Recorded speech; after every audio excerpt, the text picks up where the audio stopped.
Hey guys, today for junior high, we are talking about honor and we are talking about respect.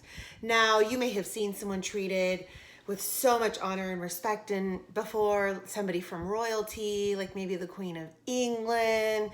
Maybe you have seen someone crowned prom queen or Winterfest or any of those things, and you thought, wow, they got this sash, they got this honor, they were noted in front of everybody. And we're jumping into a new series today. It's actually called Trending, and some of the topics we talk about in junior high with trending are kind of fun and lighthearted, and some of them are actually more serious and have really big impacts in our lives in big ways.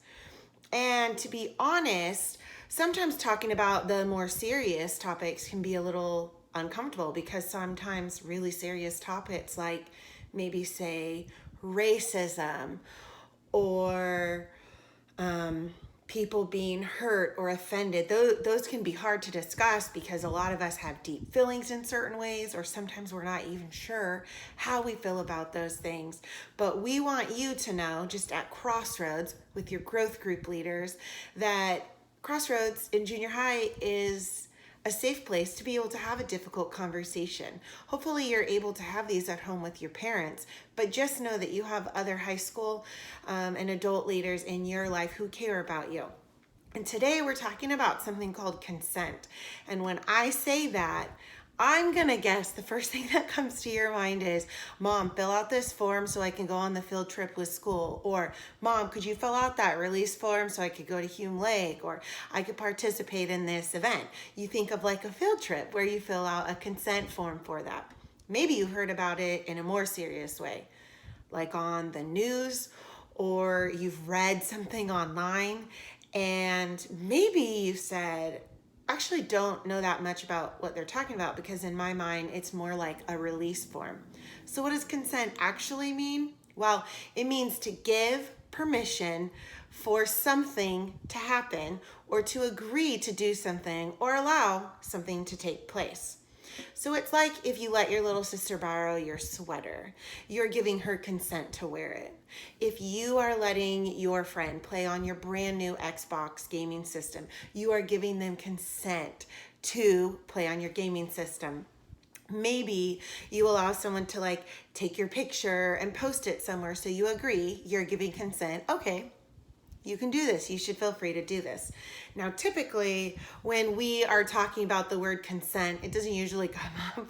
When we talk about borrowing clothes or when we talk about gaming system, the word consent is usually used in a conversation more of like something has been done to you or you're doing to someone else, when it comes to a relationship, when it comes to dating, when it comes to physical touch, when it comes to bullying, these kind of things. And whether you realize it or not, consent is actually a huge deal.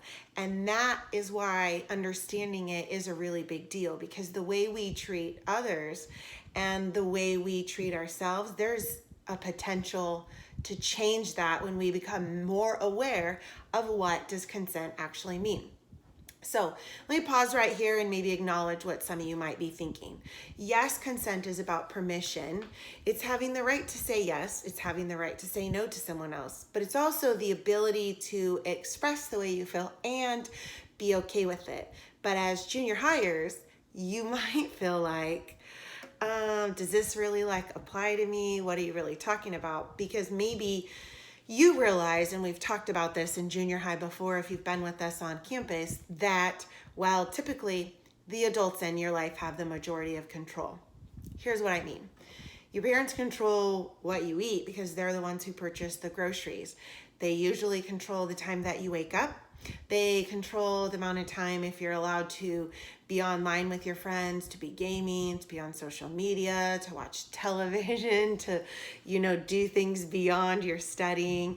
They control if you have been allowed to have sleepovers at someone else's house, or if someone can have a sleepover at your house. And then you go to school, where you used to, and your teacher's like, well, here's where you sit, and here's where you stand in line, and here's how you sign up to have hot lunch, and here's the way you need to act on a field trip, and if you want to be an honor band, here's what you need to do.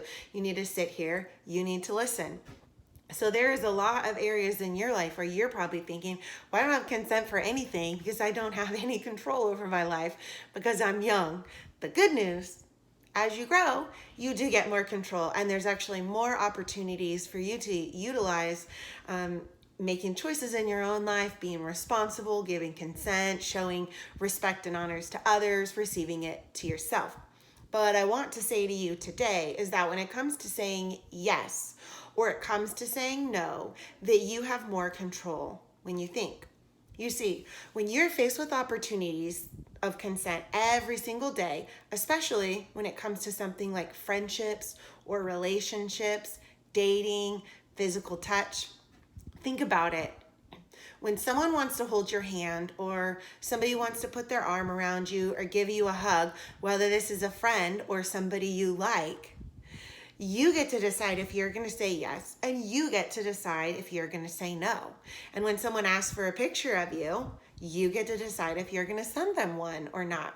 And when somebody wants to dance with you or maybe kiss you or get you to go somewhere with them, or say like your friend says, just tell your parents we're going to this movie, but we'll really go to the others because we know you won't be able to see the one we want to see. So just like be dishonest, you get to decide what you're going to do about that.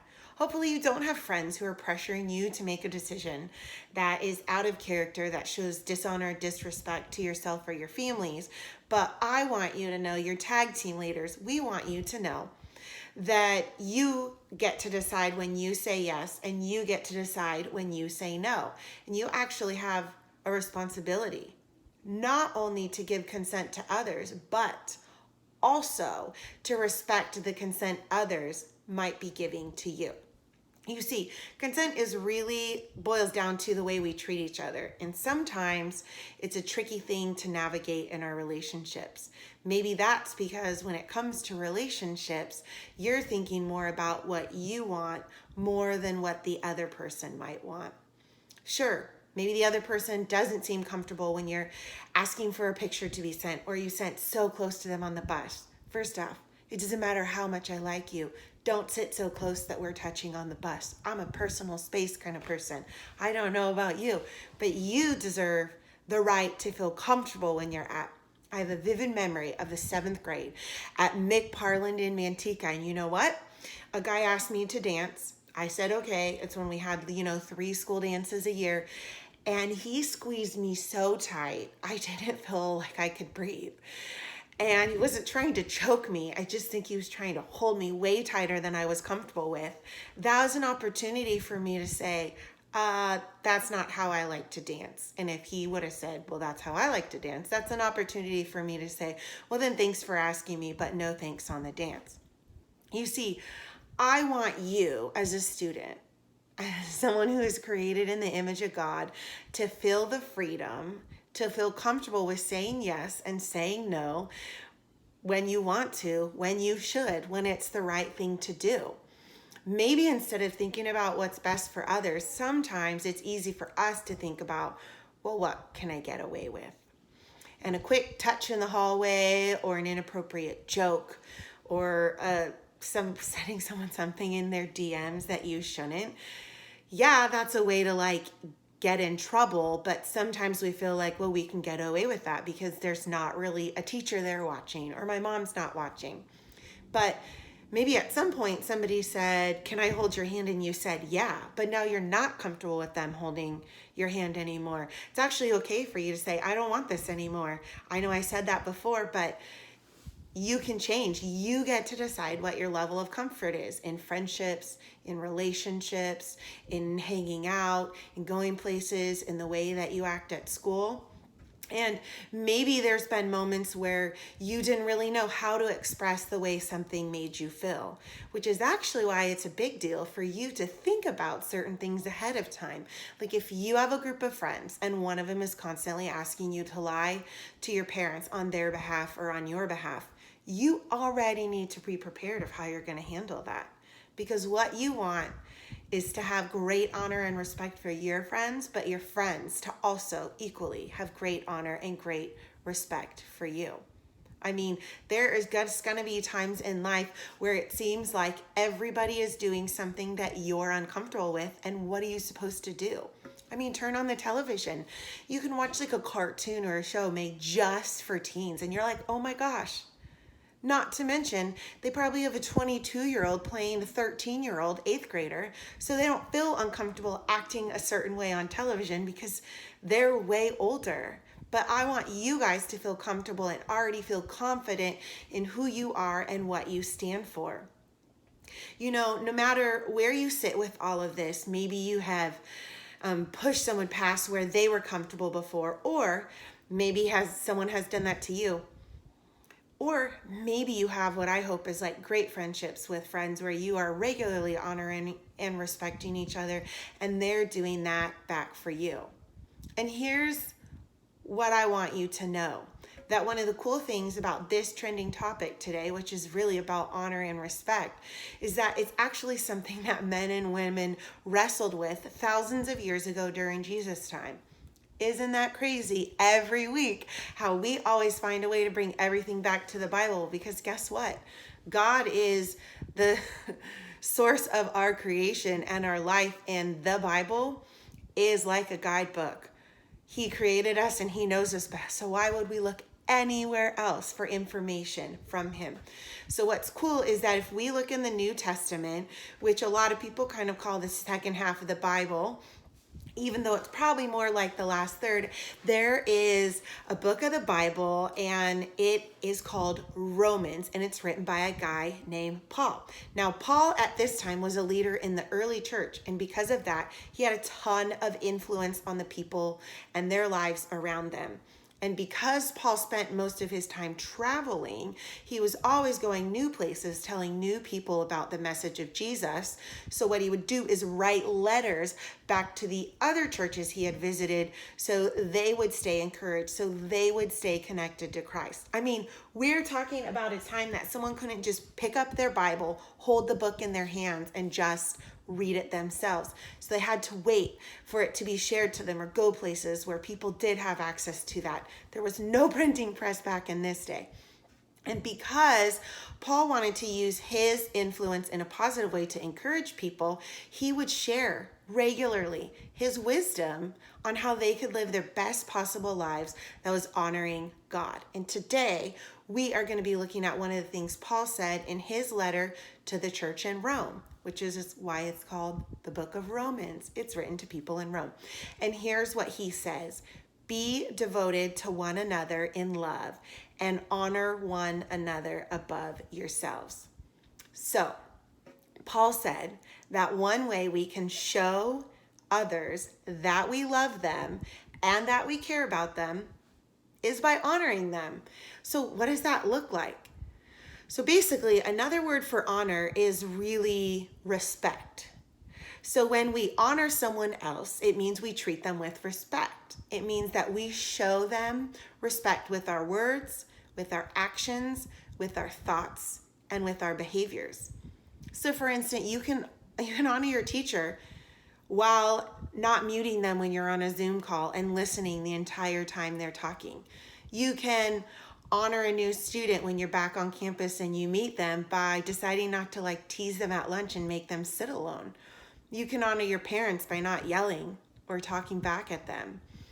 And when it comes to things like relationships and friendships and dating and physical touch, you can honor others by respecting their consent.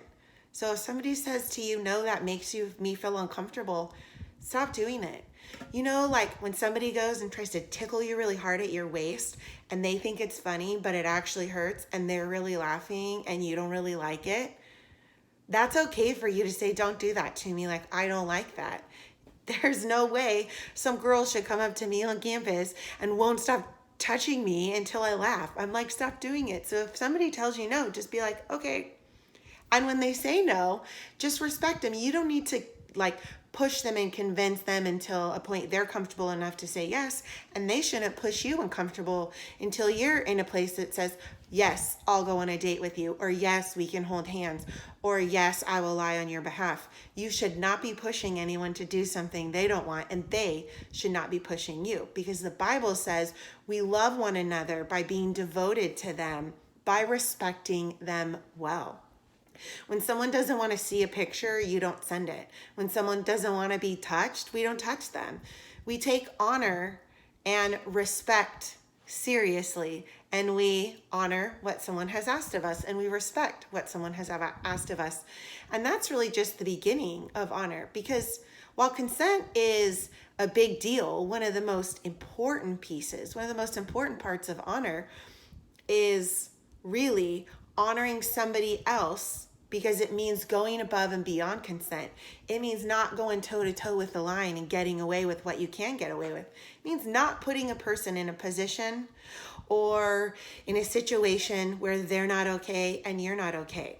Because as Paul said, we have to be devoted to treating each other this way, devoted to treating one another with respect.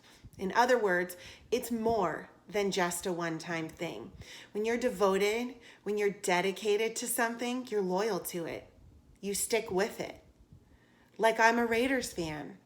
They barely ever make it in the postseason.